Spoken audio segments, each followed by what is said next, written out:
Hi Sagittarius, welcome to Magpie Moonchild. My name is Kayleigh. This is the general monthly read for your sign for May. So all the normal housekeeping stuff is down below. I'm just going to crack on with it. Let's see what we've got for you. I'm going to break the month down into 4 and then have an overall energy for the rest of the whole month. So let's see what we've got for the first part of the month. We have the Queen of Pentacles. So this is about ensuring or having the energy of home, basically making sure home is ticking over, making sure everybody has what they need emotionally and physically in order to thrive. I really feel like you're looking over the home and looking where you can make improvements and how you're going to do those improvements and how you're going to afford those improvements, budgeting. But it really feels like it's the home, like new sofas or cushions or bed sheets. I don't know. Decorating a room is really what I'm getting, but there are other things like making sure, I don't know, trying new menus, new food ideas, new taste palettes. But yeah, this is somebody that's trying to inject a bit of positive energy into the home environment. I kind of feel like it's been a bit stagnating. They've gone, right, no, this has got a bit, not bad, but bland. And I kind of want to inject a bit of energy in, like inject a bit of energy, get things moving again at home so everyone's thriving and moving forward positively. It's almost like they know if you put a little bit of energy and effort into bringing something new in, that it will bring a new energy in, and everything else as a result, like a catalyst, everything moves forward a bit like a juggernaut. Once it gets moving, the whole energy moves. And I kind of feel like this is you bringing that in, Sag. But if not, someone around you is trying to do that. Just like they'll go, oh, we should plant a citrus tree in the garden, and you'll be like, why? Go, oh, I want to do the garden, I think there'll be trees there, and then that, and it'll just give it a whole new kind of energy or feel to it in the garden, and you'd be like, oh, okay. But it does, it's kind of like, oh, maybe we should like renew the decking, or change the patio slabs, or maybe we should build it like a gazebo in the garden so we can like have this area for entertaining. And it just kind of feels like, it does feel like the garden, but it also within the house. Or maybe it's time for us to decorate our room, so I'm a bit bored, so let's get a bit of new energy in there. I feel like it just needs a revamp to get some more energy. Make it more calming if there's a bright colour in there already, or make it a bit lighter if it's a dark colour. I don't know, it just kind of feels like it needs a new, lighter, fresh energy through whatever it is. Whether it is the garden, I just get the garden because there's so much green on there.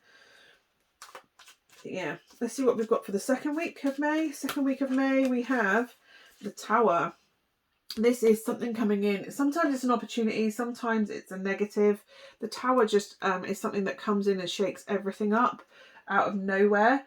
It feels like something to do with past heartbreak is coming out of nowhere, or an opportunity. I don't know if that's an opportunity coming in or if it's like a bad thing. It depends how you look at the person that left you with heartbreak and how that heartbreak got to you. If it's someone that you're heartbroken because they left your life but things were amicable, then maybe they're coming back in. But like an old friend that you kind of got separated from, or a past flame that you broke up because, I don't know, you were just too young, or I don't know. You could even be walking somewhere you don't normally go, but like you're walking somewhere and you just see them and you're like, oh my God. But yeah, the fact that they're not in your life anymore, you're kind of sad that they're not in your life anymore, like in a day-to-day active role, and they haven't died, they've just not in your life anymore. And then you kind of bump into them somewhere and go, oh my God, how are you? I've missed you. But there's that initial wobble, like, do I go over? Do I say hello? But you ended amicably. It wasn't like you fell out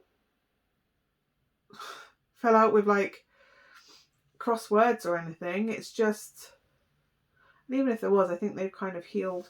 But yeah, no, something to do with heartbreak coming back around. But not, I see it more as an opportunity rather than, I'm getting it's more of an opportunity than, just because they don't look fresh wounds, and he hasn't completely gone. Do you know what I mean? It's there, it's deep rooted, but it's not completely destroyed. He's not, yeah, anything. Something that didn't happen in the past and you kind of left it amicably. Equally, it could be an opportunity, like you were offered a job but you couldn't take it at that time because, I don't know, say you realise you were having children, but now you're like, oh, actually, an opportunity comes in where you can take that path again. It's something that the disappointment of it not actually happening was sad, but the thing is, you don't have any negative feelings towards the thing itself, if that makes sense. It's more the situation that it didn't come to fruition rather than the person was a bad person coming in. And it kind of feels like an opportunity to reconnect, or an opportunity to, like I say, take that opportunity to go into that career now, finally, years later, or yeah, something's coming round again. It kind of feels like it's coming round again, but it come out of nowhere. Like literally, you're walking down the street and go, "Oh my god, I haven't seen you in years. How are you?" Or I don't know, or you'll just be flicking through a paper and you don't normally read a paper, but bang, there it is. There's a job that's advertised, and you're like, "Oh my goodness, I could do that. I never knew that was an opportunity." Or someone will tell you about it, but it kind of feels like it's come out of nowhere, that this opportunity is coming into your lap. And again, there may be an opportunity to emigrate. I really get emigrate because of those arrows, like to move fastly, quickly somewhere. Or an opportunity to go on a trip, but it's kind of paid for by someone else. Like, "Oh, I'm going away, but somebody's dropped out and it's already paid for. Do you want to come with me?" It's that kind of opportunity. Like, you go, "I've always wanted to go there. Yeah, I'd love to." It's just like this surreal kind of synchronicity where it's like, "Oh, yeah, okay." It's a bit, I don't know. Anyway. The third week of this month is the 5 of Swords. Someone is trying to be right. Someone is trying to have the last word. Someone is trying to... They're never going to see the other side of the opinion. And I don't know if this is you, or I don't know if it's them.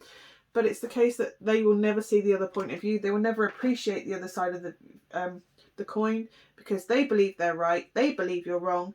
And for some reason, admitting that any part of yours is right and they might be a little bit wrong is just too much for them. They cannot admit they are wrong in any way. They will be the winner. They will have the last word.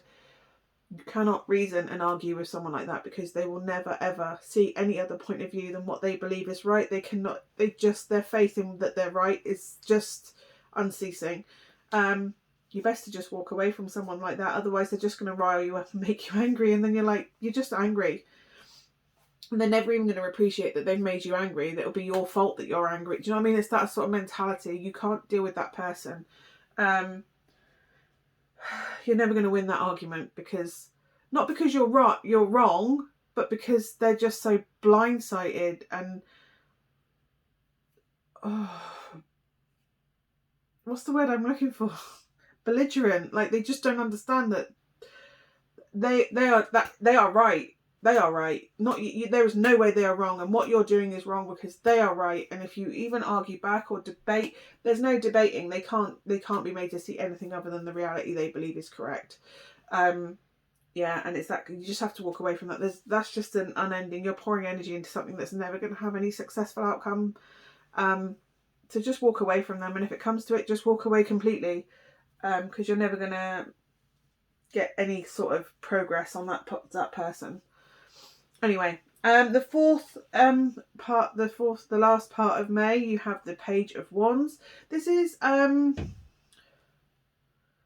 Page of Wands is messages. It's a messenger, so it could well be sexy messages, but I'm kind of getting like warm messages, like tender messages, sweet messages, loving messages. Maybe if you've reunited with someone, it's just kind of reconnecting, and you get that warm feeling of like, "Oh, I'm so glad we reconnected," and the beginnings of seeing that this friendship can grow, or this opportunity can grow. And again, with the opportunity, because it's like, "Oh, I can see this happening," or there's it's a project that's not into full motion yet. Whether that's an idea that you've had, an opportunity you've had, it's starting to gain progress. You're starting to get more enthusiastic about it, starting to invest in it passionately. Your passion into it, your inspiration into it, trying to start finding solutions. It's the beginning of a passion path, basically. You see the potential, you see what's there, and you're like, "Yes, I really want to go for it." Don't come across too enthusiastic in the beginning. By all means, be warm and receptive to it. So like, "Yes, this is a great opportunity. I don't want to write it off yet. Let me just look into it a little bit more." And as you consider it more and more, I can see you investing. But right now, it's really early days on this project. So whether that's a friendship, a relationship, an opportunity that's coming in, for that career, just start looking into it. Be enthusiastic about it, but don't burn out that enthusiasm. Don't be too full on too quick. But yeah, I really like that energy. I really like that kind of, yes, this is the start of a new thing for me. This is kind of what I've always wanted. And I think it's because it's so precious. You don't want to, such an opportunity for you that, not precious, that's the wrong word. You don't want to mess it up. You know the value of it, so you don't want to mess it up. So it's about slow burn rather than banging in. The overall energy for the month is the 9 of Wands. This can feel like you're up against obstacles, like that tower. It can be a painful thing when it first comes in. Give it time for the dust to settle before you assess the way forward from this information coming in, this news coming in, or person coming in, whatever it is that's coming in. The 9 of Wands is like, I don't know if this is even to do with it. It's about using the knowledge. It's something, and I really get this energy that it's something that you're passionate about and you thought it was done, like it was over, like it was never going to happen. Like I say, it's something you wanted, but it didn't happen for whatever reason. And you don't resent the thing, you kind of resent the situation that it never got to fruition. And it kind of feels like it's like, oh, it's coming round again. This is kind of the last time do I go in for it. You have wisdom. You don't forget the snakes of wisdom. Don't forget you've gained wisdom over the time that it's gone. You found your inner light. You know what you're supposed to be doing. You know where you're going. This doesn't have to alter that plan either, by the way. Just because an old friend comes in doesn't mean that you're fated to be together. You could just be like old friends reconnecting, so it doesn't affect the relationship and the path that you were on already.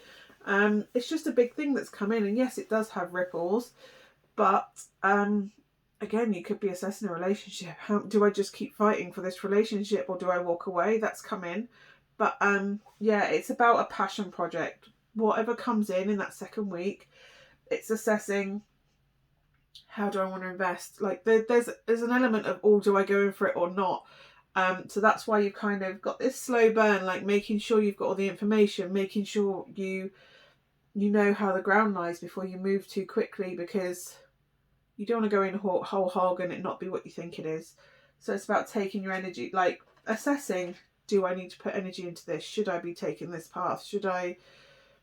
This is the once more into the fray kind of energy, but also, have I got the effort to make this? Am I willing to invest the effort into making this completion, to bring this to fruition this time? But only you can make that decision. Anyway, I hope that is of some use to you, Sagittarius. Hopefully I will see you again in the weeklies.